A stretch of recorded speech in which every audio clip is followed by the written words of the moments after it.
Good morning, ladies and gentlemen, and welcome to the EVOKE PLC annual general meeting. Throughout this recorded meeting, attendees will be in listen-only mode. Questions are encouraged and can be submitted at any time using the Q&A tab situated on the right-hand corner of your screen. Please simply type in your question at any time and press send. I'd now like to hand over to John Mendelsohn, Chairman. Good morning. Good morning. It's now just after 9 a.m. here in London, and I'm delighted to welcome you to the 2025 annual general meeting of EVOKE. I am Lord Mendelsohn, Chairman of EVOKE. I'm joined at today's meeting by fellow non-executive directors, Andy Kirkhope, Mark Summerfield, Limor Ganot, Andrea Giselle Jewson, Ori Shaked, and Susan Standiford. Susan, who joined the business in November 2024.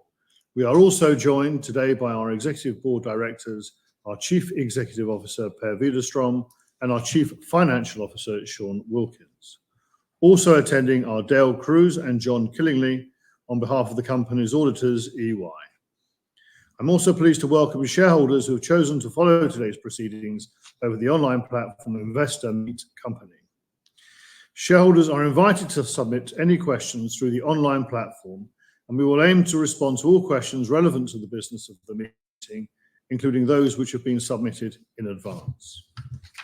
Shareholders not able to attend in person and wishing to vote at the meeting have been strongly encouraged to do so by completing a form of proxy or form of direction as appropriate. Shareholders are not able to vote over the online platform. In accordance with the company's articles of association, every shareholder should have one vote for each share of which they are the registered holder. If shares are held in joint names, then only the first named shareholder may vote.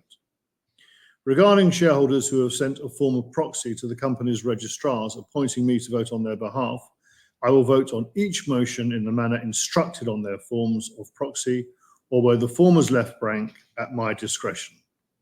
Votes cast will be verified against the register of members. And now to the formalities. With the necessary quorum being present, I declare the annual general meeting open. Resolutions 1 to 17 are set out and explained in the notice of meeting, which was made available to you, our shareholders, on the 25th of April.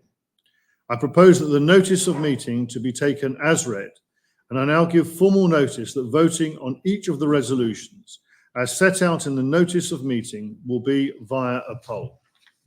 I appoint our Company Secretary, Elizabeth Bisbee, to act as scrutineer, and I now declare the poll open and request that all shareholders present complete their polling cards.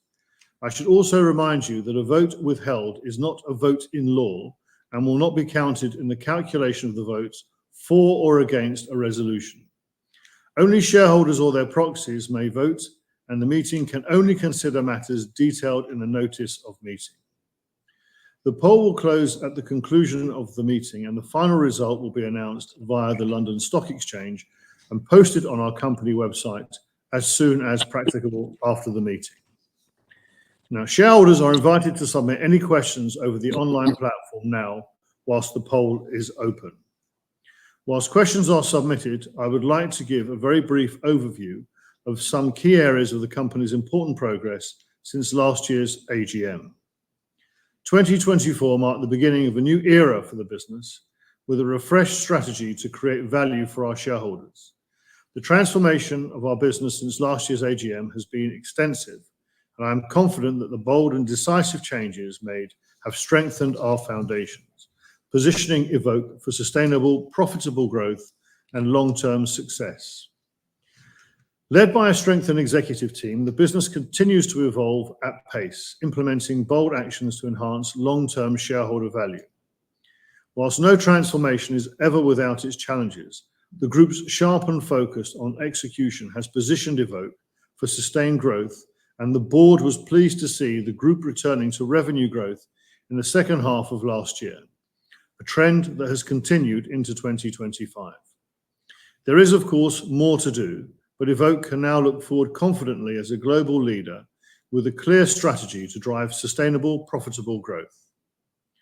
At the same time as ensuring the group continues to execute its strategy, the board remains highly committed to strong corporate governance. We were pleased to welcome Susan Standiford as an independent non-executive director, a member of the Audit and Risk Committee in November 2024. Susan brings 30 years of product, technology, and leadership experience from various industries. I am pleased, therefore, that going forward, Susan will chair the board's newly formed Technology Committee. Susan will be joined on this committee by Limor Ganot and Ori Shaked. In a world where technology is evolving at breakneck speed, and in an industry where technology leadership is a core driver of success, this committee will serve two core purposes for the board: governance and future insights. From a governance perspective, it will focus on providing transparency and insight into product, technology, data and operational initiatives. And from a future insights perspective, the committee will facilitate the education of the board and executive teams on the industry and global trends that will have a long-term effect on the group's competitive advantages. This is an important development in our governance structure, and I'm looking forward to the contributions from our Technology Committee over the coming years. With that quick overview of our 2024 progress and update on our board, I will now review if we received any questions which are relevant to the business of the meeting. So I have some pre-submitted questions. I have one which relates to whether or not we are pursuing, it's the statement of opinion of whether or not we are being sufficiently aggressive on customer and growth, customer acquisition and growth, as opposed to efficiency and cost control. I would just state that the company has got a firm focus on all of those elements. We are very keen to ensure that we can return to growth with a much greater and stronger acquisition of our customers, stronger retention, and looking at growth. But at the same time, as adapting to a modern business, we are looking at all areas of the business, of how we can remodel it, and areas of cost control. In looking at how are you prioritizing debt reduction? Are you considering selling assets? We have indeed sold some assets as reported in the annual report, but our focus at the moment is really on redeveloping the business. We have no further plans, and when we do have plans, we will be pleased to announce those.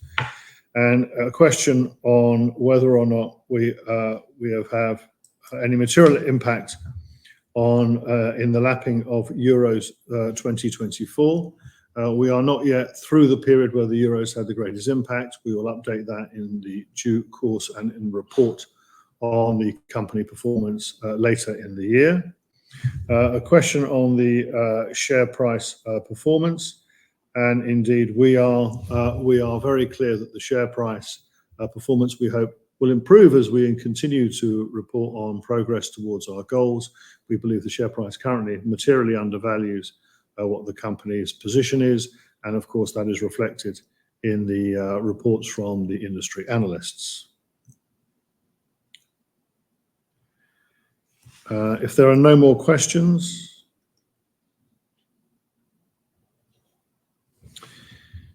there are no more questions, and so I would just like to thank you all for joining and for your continued support. That formally concludes matters, and the meeting I now declare as closed. Thank you to the board of EVOKE. If I could please ask investors not to close this session, as we'll now automatically redirect you for your feedback. Thank you very much indeed for joining today's annual general